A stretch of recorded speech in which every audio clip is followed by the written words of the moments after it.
नमस्कार, कानून की बात में आपका स्वागत है। मुद्दा एक ऐसा है जिस पर देश के मुख्य न्यायाधीश एस.ए. बोबडे यानी chief justice of India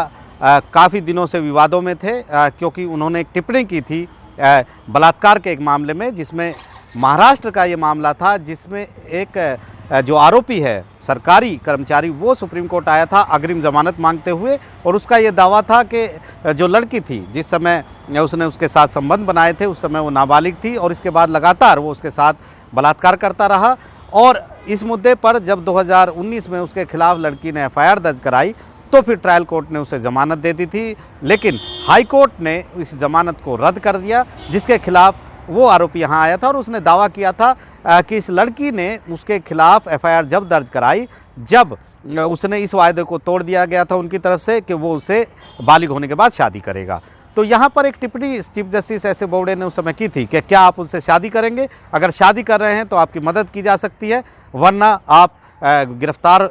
jail जाइए और आपकी नौकरी भी जाएगी, क्योंकि आप सरकारी कर्मचारी हैं। इस टिप्पणी ने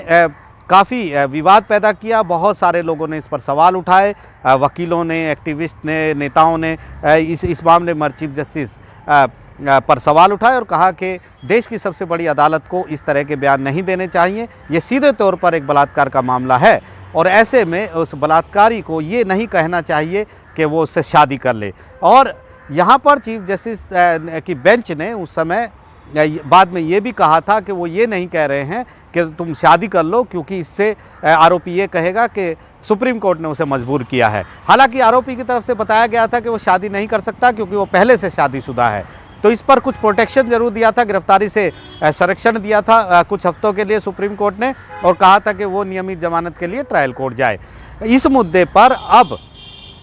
जो चीफ जस्टिस हैं उन्होंने इस मामले में अपना पक्ष रखा है। हम इसे एक तरह से आधिकारिक पक्ष ही कहेंगे, क्योंकि एक मामले की सुनवाई के दौरान चीफ जस्टिस एस.ए. बोबडे ने कहा है कि महिलाओं के प्रति इस जो सर्वोच्च न्यायालय जो है वो नारीत्व के प्रति, महिलाओं के प्रति उसके अंदर जो सम्मान है उसमें वो सर्वोच्च है, पूरा सम्मान वो करता है। और उन्होंने जो वो बात कही थी उसको गलत परिप्रेक्ष्य में लिया गया, गलत संदर्भ में लिया गया, क्योंकि उन्होंने ये नहीं कहा था कि आप शादी करिए, क्योंकि उस मामले के संदर्भ ये था, तथ्य ये थे कि दावा किया गया था कि आरोपी ने शादी करने का वायदा किया था, तो इसलिए वो उससे पूछ रहे थे कि क्या आप शादी करेंगे। Chief justice एस.ए. बोबडे ने खुली सुनवाई के दौरान, हालांकि ये एक वर्चुअल सुनवाई थी, उसमें साफ तौर पर कहा कि उनको मिसकोट किया गया,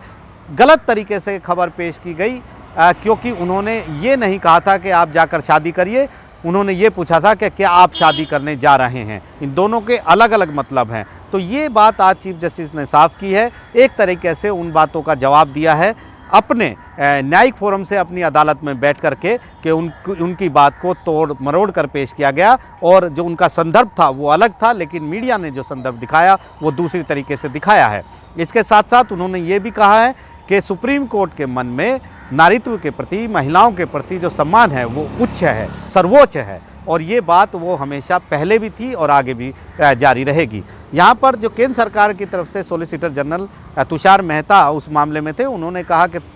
तोड़ मरोड़ कर ये सब बातें पेश की गई, वो मानते हैं। याचिकाकर्ता जो उस मामले से जुड़े थे उनका ये कहना था कि ऐसे जो लोग जिन्होंने इस बात को इस तरीके से विवाद किया उन पर कार्रवाई होनी चाहिए, लेकिन चीफ जस्टिस ने कहा कि जो अदालत की जो प्रतिष्ठा होती है वो बार के हाथ में होती है, और अदालत को इस तरह अपना बचाव करने की ज़रूरत नहीं है। तो एक तरीके से चीफ जस्टिस ने अपनी उस बातों पर जो विवाद हो गया था, उनके ऊपर जो सवाल उठाए जा रहे थे, उनका ये जवाब दिया है और कहा है कि उनकी बातों को पूरी तरीके से मिसकोट किया गया है और गलत तरीके से तोड़ मरोड़ कर मीडिया में दिखाया गया है। हालांकि ये बात भी साफ है कि हमने खुद इस पूरी खबर को दिखाया था, हम इस सुनवाई में मौजूद थे, तो सवाल उठने लाजमी भी थे। चीफ जस्टिस जो कह रहे हैं वो अपनी जगह सही हो सकता है कि संदर्भ वैसा था, लेकिन क्योंकि भारत का कानून एक बलात्कारी और एक पीड़िता के बीच में समझौते की इजाज़त नहीं देता है, ऐसे में अगर लोग सवाल उठा रहे हैं तो उनको भी कोई गलत नहीं ठहरा सकता, और ख़ास तौर पर जब ऐसे मुद्दे पर जो काफ़ी संवेदनशील हो, जिस पर अदालत खुद भी काफ़ी संवेदनशील रहती है, और यही अदालत महिलाओं को लेकर कई बड़े लैंडमार्क फैसले भी दे चुकी है। नई दिल्ली से आशीष भार्गव, एनडीटीवी इंडिया।